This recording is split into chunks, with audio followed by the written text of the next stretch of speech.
আসসালামু আলাইকুম প্রিয় দর্শক, আপনাদেরকে শুভেচ্ছা আমন্ত্রণ জানাচ্ছি চ্যানেল আই সংবাদে। আর এখনকার সংবাদ নিয়ে আপনাদের সাথে আছি আমি খায়রুল বাশার।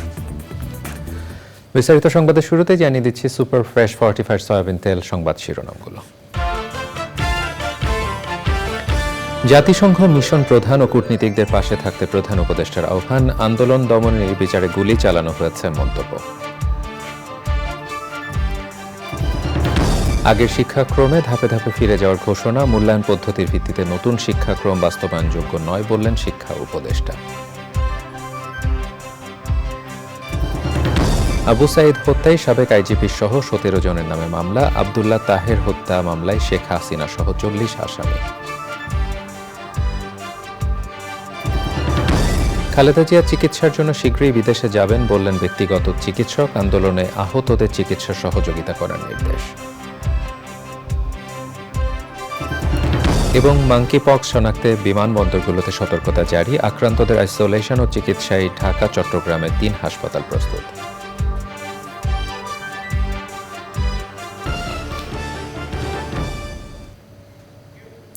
প্রিয় দর্শক, এতক্ষণ সংবাদ শিরোনামগুলো জানাছিলাম। এখনকার সংবাদ আয়োজন একই সঙ্গে চ্যানেলের ইউটিউব চ্যানেল এবং চ্যানেলের ওটিটি প্ল্যাটফর্ম আইস্ক্রিনে লাইভ স্ট্রিমিং হচ্ছে। এবারে নিয়ে যাচ্ছি বিস্তারিত আয়োজনে। সরকার পরিচালনায় ঢাকায় নিযুক্ত সকল দেশের কূটনীতিকদের সমর্থন চেয়েছেন অন্তর্বর্তীকালীন সরকারের প্রধান উপদেষ্টা অধ্যাপক মোহাম্মদ ইউনূস। বিভিন্ন দেশের কূটনীতিকদের বাংলাদেশের বর্তমান অবস্থা সম্পর্কে অবহিতকরণ অনুষ্ঠানে প্রধান উপদেষ্টা বলেন, আইন শৃঙ্খলার উন্নতি করে খুব দ্রুত অবাধ সুষ্ঠু নির্বাচন দেয়া অন্তর্বর্তীকালীন সরকারের প্রধান কাজ। চকর মালিথার রিপোর্ট। ঢাকায় নিযুক্ত 50টিরও বেশি দেশের কূটনীতিক এবং জাতিসংঘ সহ বিভিন্ন আন্তর্জাতিক সংস্থার প্রতিনিধিদের অন্তর্বর্তীকালীন সরকারের প্রধান উপদেষ্টার দেশের বর্তমান অবস্থা সম্পর্কে অবহিতকরণ অনুষ্ঠান। রাজধানীর একটি হোটেলে অনুষ্ঠানে প্রধান উপদেষ্টা অধ্যাপক মোহাম্মদ ইউনূস তার বক্তৃতার শুরুতেই কূটনীতিকদের সহযোগিতা চান। I'm very happy that finally I could meet you for the first time in my new role. I'm familiar, you're familiar with me. Wish me well. That's all I can say, but I'll give you. Thank you. বিগত সরকারের সমালোচনা করেন প্রধান উপদেষ্টা। Bangladesh witnessed the second revolution. It's about 2 weeks actually. Hundreds of thousands of our valiant students and people rose up against the brutal dictatorship of Sheikh Hasina. She fled the country, but only after the security forces and her party's student wing committed the country's worst civilian massacre since country's independence. Sheikh Hasina dictatorship destroyed every institution of the country. Judiciary is broken. Democratic rights suppressed through a brutal decade-and-a-half-long crackdowns in অধ্যাপক মোহাম্মদ ইউনূস বলেন, বাংলাদেশের সঙ্গে আন্তর্জাতিক সব চুক্তি বাস্তবায়ন করবে অন্তর্বর্তীকালীন সরকার। কূটনীতিকদের কাছে বর্তমান সরকারের অগ্রাধিকার খাতগুলো তুলে ধরেন তিনি। It's a great country, great people, lot of potential, but destroyed everything. Everywhere you see, nothing but corruption, mess, unruliness. I don't know how long it will take to keep it in shape, little shape. So this is the beginning of the process. I hope you will have patience and stay with us, help us. দেশের দ্বিতীয় স্বাধীনতা অর্জনে তরুণ সমাজের, বিশেষ করে ছাত্রদের অবদানের কথা কূটনীতিকদের কাছে বারবার বলেন প্রধান উপদেষ্টা। চকর মালিথা, চ্যানেল আই, ঢাকা। রাষ্ট্রপতি মোহাম্মদ শাহাবুদ্দিনের সাথে নবনিযুক্ত প্রধান বিচারপতি সৈয়দ রিফাত আহমেদের নেতৃত্বে সুপ্রিম কোর্টের অ্যাপেল বিভাগের নবনিযুক্ত 4 বিচারপতি সাক্ষাৎ করেছেন। সাক্ষাৎকালে প্রধান বিচারপতি সুপ্রিম কোর্টের সার্বিক কার্যক্রম সম্পর্কে রাষ্ট্রপতিকে অবহিত করেন। তিনি জানান, সুপ্রিম কোর্টের উভয় বিভাগেই সব বেঞ্চ পুনর্গঠন করা হয়েছে। নবনিযুক্ত প্রধান বিচারপতি এবং অ্যাপেল বিভাগের নতুন বিচারপতিদের অভিনন্দন জানিয়ে জনগণ যাতে দ্রুত ন্যায় বিচার পায় সেজন্য প্রধান বিচারপতির নেতৃত্বে সুপ্রিম কোর্ট প্রয়োজনীয় পদক্ষেপ গ্রহণ করবে বলে আশা প্রকাশ করেন রাষ্ট্রপতি। মামলা জট কমানোর ব্যাপারেও প্রয়োজনীয় পদক্ষেপ নেওয়া হবে বলেও আশা প্রকাশ করেন মোহাম্মদ শাহাবুদ্দিন। সাক্ষাৎকালে রাষ্ট্রপতির কার্যালয়ের সচিব নাসিমুল গনি, সামরিক সচিব মেজর জেনারেল মোহাম্মদ আদিল চৌধুরী এবং প্রেস সচিব জয়নাল আবেদিন উপস্থিত ছিলেন। অন্তর্বর্তী সরকারের শিক্ষা ও পরিকল্পনা উপদেষ্টা অর্থনীতিবিদ ওয়াহিদ উদ্দিন মাহমুদ বলেছেন, যত দূর পারা যায় আগের শিক্ষাক্রমে ধাপে ধাপে ফিরে যাওয়া হবে, তবে এমনভাবে এটি করা হবে যাতে শিক্ষার্থীদের কোনো অস্বস্তিতে পড়তে না হয়। এজন্য শিক্ষা পদ্ধতি পরিমার্জনও করা হবে। উপদেষ্টা হিসেবে দায়িত্ব নেয়ার পর সচিবালয়ে শিক্ষা মন্ত্রণালয়ের প্রথম অফিস করেন ওয়াহিদ উদ্দিন মাহমুদ। শিক্ষা উপদেষ্টা বলেন, মূল্যায়ন পদ্ধতির ভিত্তিতে নতুন শিক্ষাক্রম বাস্তবায়নযোগ্য নয়। গত 15 বছর আর্থিক খাতে যারা লুটপাট চালিয়েছে, অর্থ পাচার করেছে, তাদের বিরুদ্ধে কঠোর ব্যবস্থা নেওয়া হবে বলে জানিয়েছেন নবনিযুক্ত এনবিআর চেয়ারম্যান মোহাম্মদ আব্দুর রহমান খান। দুর্নীতি করলে এনবিআর কর্মকর্তাদেরও ছাড় দেওয়া হবে না বলে জানিয়েছেন তিনি। এনবিআর চেয়ারম্যান বলেন, দুর্নীতি যেই করুক ব্যবস্থা নেওয়া হবে, দুর্বৃত্ত যাতে তৈরি না হয় সে ব্যবস্থাও নেওয়া হবে। শহীদুল্লাহ রাজুর রিপোর্ট। জাতীয় রাজস্ব বোর্ড এনবিআর চেয়ারম্যানের দায়িত্ব নেওয়ার পর রোববার রাজস্ব ভবনে প্রথম অফিস করেন মোহাম্মদ আব্দুর রহমান। সকালে উচ্চপদস্থ কর্মকর্তাদের সঙ্গে বৈঠকের পর গণমাধ্যম কর্মীদের সঙ্গে মতবিনিময় করেন। গণ অভ্যুত্থানের স্পিরিট কাজে লাগিয়ে এনবিআর সংস্কার করার কথাও বলেন তিনি। অন্যায় অবিচার অথবা যেগুলো দুর্নীতি যেগুলো ধরা পড়বে বা আমার কাছে ইঙ্গিতও আসবে, আপনারাই ডেফিনেটলি ইঙ্গিত দেবেন। আপনারা নিশ্চিত থাকেন প্রত্যেকটাই অত্যন্ত শক্ত হাতে এগুলো আমরা দেখব এবং খুবই কঠোর সিদ্ধান্ত নেব। সবচেয়ে বেশি ফোকাস হবে এই ধরনের দুর্বৃত্ত যেন তৈরি না হয়, তার দিকে প্রিভেন্টিভ মেজারটাই বেশি নিতে হবে, সেটাই বেশি জরুরি। এরকম যেন আর ফ্র্যাঙ্কেস্টাইন যেন তৈরি না হতে পারে। দুপুরে রাজধানীর আগারগাঁওয়ে বৈঠকে এনবিআর চেয়ারম্যান বলেন, ব্যবসা বাণিজ্য গতিশীল করতে আইনগুলো আধুনিকায়ন করা হবে। যারা ট্যাক্স পেয়ার তারা they are very influential, they can influence anyone. এবং আপনার যদি সুশাসন না থাকে, এখন আবার নতুন করে বিজনেস কমিউনিটি বলছে যে আমাদের থেকে আপনি ট্যাক্স নিচ্ছেন, সেই ট্যাক্সের টাকা অপব্যয় হচ্ছে, অপচয় হচ্ছে, দুর্নীতি হচ্ছে। এটা তো আমার কাছে থাকাই ভালো ছিল, কারণ আমি আর কত খাবো, আমি আরেকটা ইন্ডাস্ট্রি করতাম, আরও কিছু এমপ্লয়মেন্ট হতো। আপনি আমার কাছ থেকে টাকা নিয়ে তো সব নয়ছয় করলেন, এই কথা কিন্তু আসছে। তার মানে হলো গভর্নেন্স যদি ঠিক না হয়, আমার স্পেন্ডিং প্যাটার্ন যদি ঠিক না হয়, আমি যদি ভ্যালু ফর মানি যদি এনশিওর করতে না পারি, তাহলে কিন্তু আমাদের এই প্রশ্নগুলোর মধ্যে আসতেই হবে। রাজস্ব আদায় করতে গিয়ে ব্যবসার যেন ক্ষতি না হয় সেদিকে সতর্ক থাকতে কর্মকর্তাদের নির্দেশ দেন NBR chairman. Shahidullah Raju, channel I, Dhaka. কোটা সংস্কার আন্দোলনে পুলিশের গুলিতে আবু সাইদ নিহতের ঘটনায় সাবেক আইজিপি সহ 7 পুলিশ কর্মকর্তা, বিশ্ববিদ্যালয়ের শিক্ষক কর্মকর্তা, বিশ্ববিদ্যালয় ছাত্রলীগ নেতা সহ 17 জনের নাম উল্লেখ সহ অজ্ঞাত 30 থেকে 35 জনকে আসামি করে মামলা হয়েছে। এছাড়া গত 19 জুলাই পুলিশের গুলিতে নিহত শিক্ষার্থী আব্দুল আল তাহেরের মৃত্যুর ঘটনায় সাবেক প্রধানমন্ত্রী শেখ হাসিনা, সাবেক মন্ত্রী ওবায়দুল কাদের সহ পুলিশ কর্মকর্তা, আওয়ামী লীগ নেতা সহ 40 জনকে আসামি করা হয়েছে।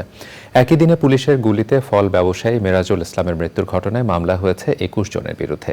এহসানুল হক সুমনের ভিডিও চিত্রে মেরিনা লাভলের রিপোর্ট। কোটা সংস্কার আন্দোলনে পুলিশের গুলিতে রংপুর বেগম রোকেয়া বিশ্ববিদ্যালয়ের শিক্ষার্থী আবু সাইদ নিহতের ঘটনায় 1 মাস পর রোববার মেট্রোপলিটন ম্যাজিস্ট্রেট আদালতে হত্যা মামলা দায়ের করা হয়েছে। আবু সাইদের বড় ভাই রমজান আলী বাদী হয়ে মামলা দায়ের করেন। মামলাটি এজাহার হিসেবে গ্রহণ করতে তাজহাট থানাকে নির্দেশ দিয়েছেন আদালত। আমি আমার চাওয়া এই মামলা অতি দ্রুত তদন্তর মাধ্যমে খুনিদের আমি ফাঁসি চাই। পরিবার এবং সমন্বয়করা যে আসামিদের যে তালিকা দিয়েছেন তথ্য প্রমাণের ভিত্তিতে তাদেরকে এখানে অভিযুক্ত করে আমরা একটা মামলা রুজু করি। গত 19 জুলাই নগরীর সিটি বাজারের সামনে পুলিশের গুলিতে শিক্ষার্থী আব্দুল আল তাহেরের মৃত্যুর ঘটনায় তার বাবা আব্দুর রহমান বাদী হয়ে সাবেক প্রধানমন্ত্রী শেখ হাসিনা ও সাবেক মন্ত্রী, পুলিশ কর্মকর্তা, আওয়ামী লীগ নেতাদের আসামি করে কোতোয়ালি মেট্রো থানার কগনিজেন্স আদালতে মামলা দায়ের করেন। একই স্থানে পুলিশের গুলিতে ব্যবসায়ী মেরাজুল ইসলামের নিহতের ঘটনায় তার মা সাফিয়া খাতুন বাদী হয়ে পুলিশ কর্মকর্তা, আওয়ামী লীগ নেতাদের বিরুদ্ধে চিফ মেট্রোপলিটন ম্যাজিস্ট্রেট আদালতে মামলা দায়ের করেছেন। 40 জনকে আসামি করে মামলা করা হয়েছে। এই মামলায় 1 নম্বর আসামি শেখ হাসিনা, 2 নম্বর আসামি মোহাম্মদ ওবায়দুল কাদের, আসাদুজ্জামান খান কামাল, মোহাম্মদ আনিসুল হক, হাসান মাহমুদ, জাহাঙ্গীর কবির নানক, আব্দুল বাতেন, মোহাম্মদ মনিরুজ্জামান পুলিশ কমিশনার, উত্তম কুমার পাল অতিরিক্ত পুলিশ কমিশনার, উৎপল কুমার রায় এডিসি ক্রাইম রংপুর মহানগর সহ যারা এখানে পুলিশের দায়িত্বে যারা নিয়োজিত ছিলেন। মেরাজুল ইসলাম, ইনি একজন ফল বিক্রেতা, ভ্যানে করে ফল বিক্রি করত রংপুর সিটি কর্পোরেশন মার্কেটের সামনে। এনার মা বাদী হয়ে আজকে বিজ্ঞ চিফ মেট্রোপলিটন ম্যাজিস্ট্রেট আদালত কোতোয়ালিতে নালিশ দরখাস্ত আনয়ন করে 21 জন আসামির বিরুদ্ধে। এখানে 1 নম্বর আসামি উৎপল কুমার পাল সহ 6 জন পুলিশ কর্মকর্তা এবং 21 জনের মধ্যে বাকিরা সবাই আওয়ামী লীগের নেতৃস্থানীয় নেতাকর্মী।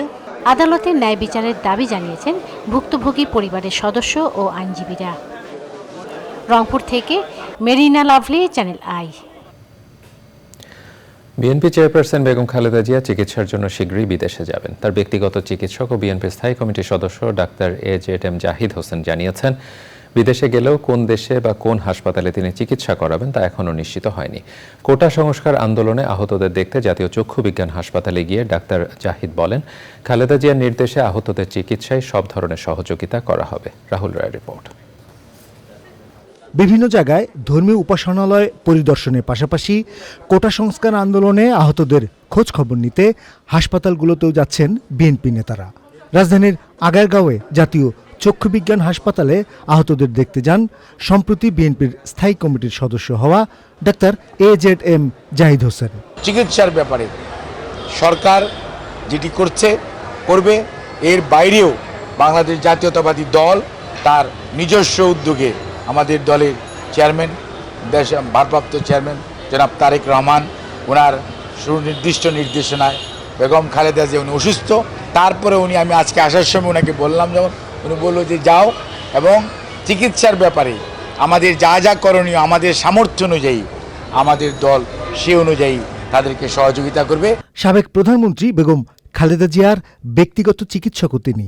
দীর্ঘদিন ধরে অসুস্থ বেগম খালেদা জিয়া চিকিৎসার জন্য শীঘ্রই বিদেশে যাচ্ছেন বলে জানান ডাক্তার জাহিদ। দেশ এবং কোন প্রতিষ্ঠান এটি ফাইনালাইজ হয় নাই, কারণ ওনার এটা আমরা বলি ডাক্তারি ভাষায় গ্লোবাল ইভ্যালুয়েশন। গ্লোবাল মিনস হচ্ছে 360 ডিগ্রি ইভ্যালুয়েশন, অর্থাৎ সকল কিছুর ওনার এই যে দীর্ঘ সময় কারান্তরীণ ছিলেন, বিভিন্ন অসুখ আপনাদেরকে আমরা বিভিন্ন সময় বলেছি, কাজে এটি হয়তো খুব সহসা হবে, বাট এখন পর্যন্ত এটা নিয়ে মন্তব্য করার সময় আসে না। জাতীয় প্রেস ক্লাবে অবস্থান কর্মসূচিতে বিএনপি চেয়ারপারসনের উপদেষ্টা জয়নুল আবদিন ফারুক বলেছেন, বিগত সরকারের সকল দুর্নীতিবাজ সংসদ সদস্যদের বিচার করতে হবে। রাজধানীর তুরাগ থানায় বিক্ষোভ সমাবেশে সকল হত্যাকাণ্ডের বিচার দাবি করেছেন ঢাকা উত্তর বিএনপির সদস্য সচিব আমিনুল হক।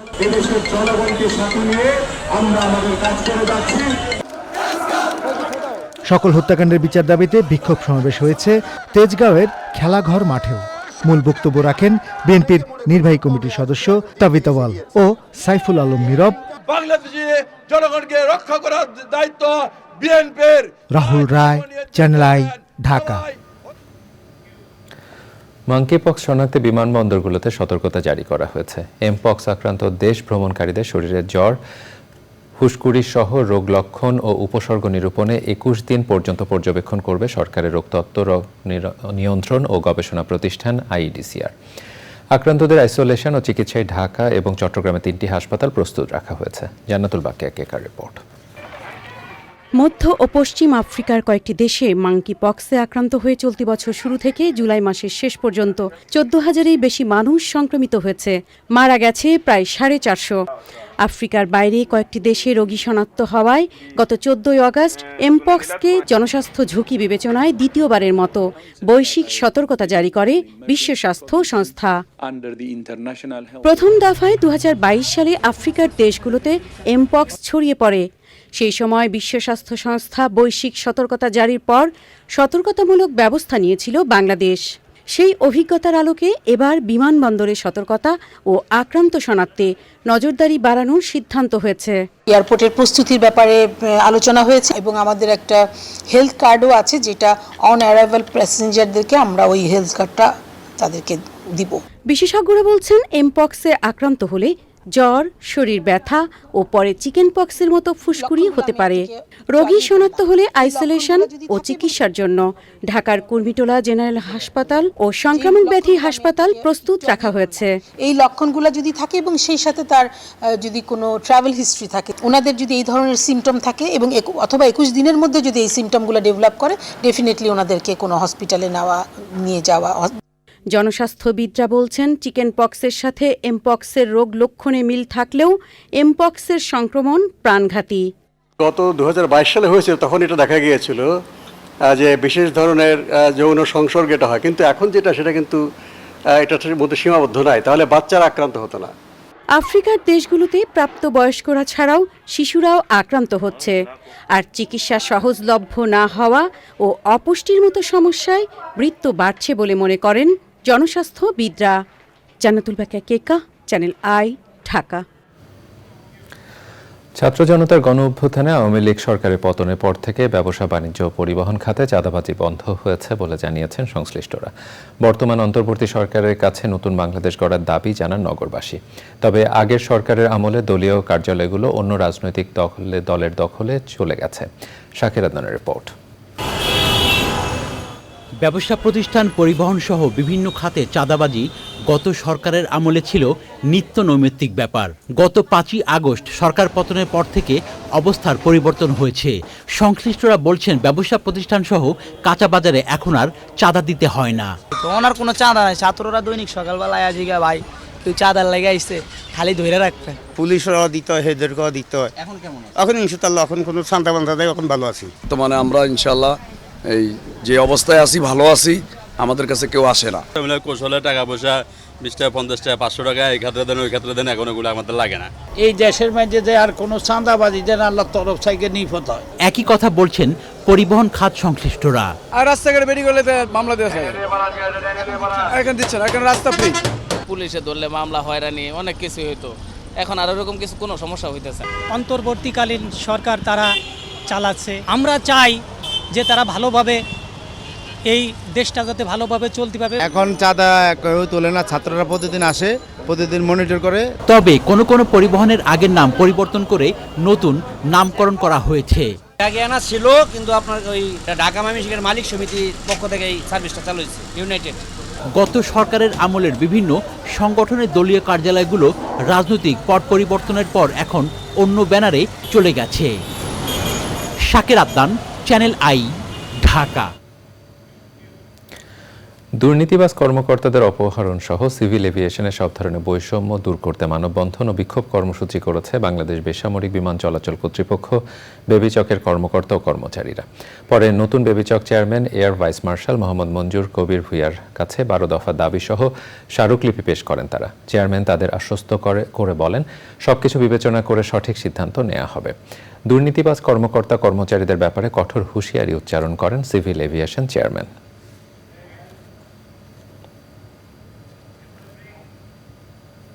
শেয়ার করো, আমি যে কাউকে ইয়ে করবো যে না ওনাকে একটু ফেভার করবো, আমার কোনো দরকার নেই, আল্লাহ আমাকে যথেষ্ট দিয়েছে, তো আমি এই জন্য খুশি। আমার 1 টাকা হারাম খাওয়ার দরকার নেই, হালাল খেয়ে থাকতে পারবো ইনশাআল্লাহ। তো will try to do, but আমার হাতকে শক্তিশালী করতে হবে। যার যার মতবাদ যার যারই আপনার কাছে রাখেন, বাট চাকরির জায়গায় কিন্তু আমরা সবাই এক পরিবার, সিভিল এভিয়েশন পরিবার। সেই সিভিল এভিয়েশন পরিবারের সুখ দুঃখ আনন্দ বেদনার সাথে আমরা সবাই আছি। আপনাদের সবাইকে থাকতে হবে, ডিভিশনে করা যাবে না। প্রিয় দর্শক, সংবাদের এই পর্যায়ে নিচ্ছি একটি বিরতি, আর বিরতির পরে জানাচ্ছি 615 জন নিজ উদ্যোগে সেনানিবাস ছেড়ে চলে গেছেন। প্রেস বিজ্ঞপ্তিতে আরও বলা হয়েছে, আশ্রয় দেওয়া ব্যক্তিদের মধ্যে এ পর্যন্ত 4 জনকে তাদের বিরুদ্ধে আনা অভিযোগ বা মামলার ভিত্তিতে যথাযথ আইনি প্রক্রিয়া অনুসরণ করে আইনশৃঙ্খলা রক্ষাকারী বাহিনীর হাতে হস্তান্তর করা হয়েছে। বর্তমানে আশ্রয় পাওয়া 3 জন, তাদের পরিবারের 4 জন সদস্য সহ মোট 7 জন সেনানিবাসে অবস্থান করছেন। এক্ষেত্রে সেনাবাহিনী পক্ষ থেকে সংশ্লিষ্ট মন্ত্রণালয়কে সব তথ্য দেওয়া হয়েছে। উদ্ভূত পরিস্থিতিতে দেশে আইন শৃঙ্খলা পরিস্থিতির উন্নয়নের পাশাপাশি বিচার বহির্ভূত কর্মকাণ্ড রোধ ও আইনের শাসন সমুন্নত রাখতে সেনাবাহিনী কাজ করছে বলে প্রেস বিজ্ঞপ্তিতে জানানো হয়েছে। এক্ষেত্রে গুজবে কান না দেওয়ার অনুরোধ করেছে আইএসপিআর। আন্তর্জাতিক আদিবাসী দিবস উপলক্ষে রাজধানী সিরডাপে আদিবাসীদের সার্বিক নিরাপত্তা, ভূমি সহ মৌলিক ও মানবাধিকার সুরক্ষায় রাষ্ট্র ও বৃহত্তর জনগোষ্ঠীর দায়িত্ব শীর্ষক এক সেমিনার অনুষ্ঠিত হয়েছে। অনুষ্ঠানে অন্তর্বর্তীকালীন সরকারের কাছে সমতল ও পাহাড়ে আদিবাসীদের নিরাপত্তার রক্ষার্থে যথাযথ ব্যবস্থা নেয়ার দাবি জানান বক্তারা। বৈষম্য বিরোধী আন্দোলন থেকে বৈষম্য বিরোধী দেশ যেন গঠিত হয় এবং আদিবাসীরা যেন কোনো বৈষম্যের শিকার না হয় সে আশা প্রকাশ করেন তারা। Transparency international Bangladesh, TIB, Bangladesh Adivasi forum, Jatiya Adivasi পরিষদ সহ 14টি সংগঠনের যৌথ উদ্যোগে সেমিনারটি অনুষ্ঠিত হয়। এবারে আমিন জুয়েলার্স আন্তর্জাতিক সংবাদ।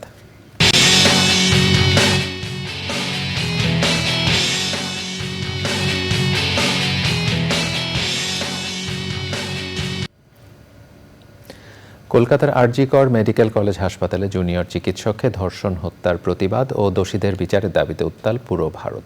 ঘটনার প্রতিবাদে ভারত জুড়ে চিকিৎসকরা 24 ঘন্টা কর্মবিরতি পালন করায় চিকিৎসা সেবা ব্যাহত হয়। ধর্মঘট চলাকালে হাসপাতালের সামনে চিকিৎসকদের উপর হামলার ঘটনাও ঘটেছে। লাইলা নওশিনের রিপোর্ট। কলকাতার আরজি কর মেডিকেল কলেজ হাসপাতালের জুনিয়র চিকিৎসককে ধর্ষণ ও হত্যার প্রতিবাদে ভারত জুড়ে কর্মবিরতি পালন করেছেন চিকিৎসকরা। কর্মবিরতি চলাকালীন জরুরি বিভাগের রোগী ছাড়া সবাইকে ফিরিয়ে দিয়েছেন চিকিৎসকরা।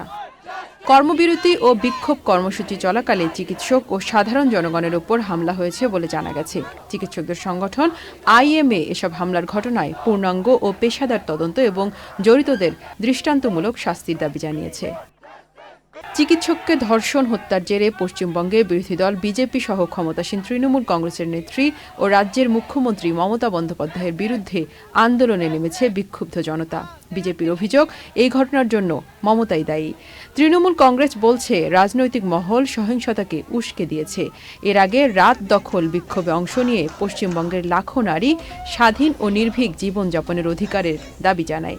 দিল্লি, হায়দ্রাবাদ, মুম্বাই, পুনে সহ আরও বেশ কয়েকটি শহরে বড় আকারে বিক্ষোভ হয়েছে। ভারতের আইনে নিষিদ্ধ থাকার পরও নির্যাতিত নারীর ছবি ও নাম প্রকাশ করায় কয়েকজন বিধায়ক এবং সাংসদকে আইনি নোটিশ দিয়েছে Kolkata police. Laila Nowshin, channel I. এবারে কৃষি সংবাদ।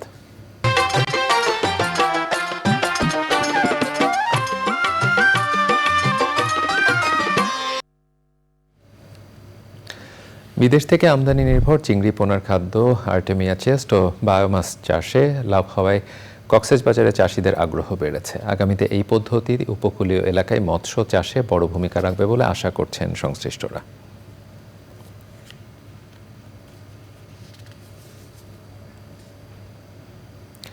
এবারে প্রকৃতি সংবাদ।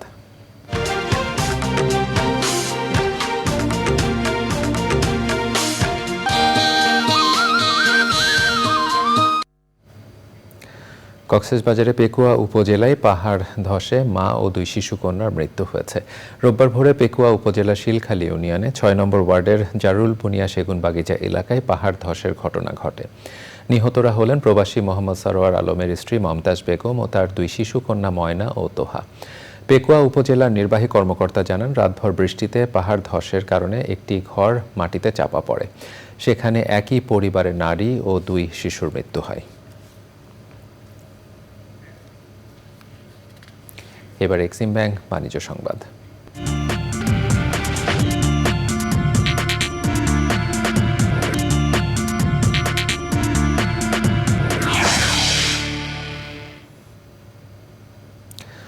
পূবালী ব্যাংক পিএলসির নতুন নিয়োগপ্রাপ্ত 150 জন প্রভিশনারি অফিসারের জন্য মানব সম্পদ বিভাগের উদ্যোগে 5 দিনের ওরিয়েন্টেশন প্রোগ্রামের আয়োজন করা হয়। পূবালী ব্যাংকের প্রধান কার্যালয়ে অডিটোরিয়াম উদ্বোধনী অনুষ্ঠানে প্রধান অতিথি ছিলেন পূবালী ব্যাংক পিএলসির ব্যবস্থাপনা পরিচালক প্রধান নির্বাহী কর্মকর্তা মোহাম্মদ আলী। বিশেষ অতিথি ছিলেন ব্যাংকের উপব্যবস্থাপনা পরিচালক মোহাম্মদ ইসা।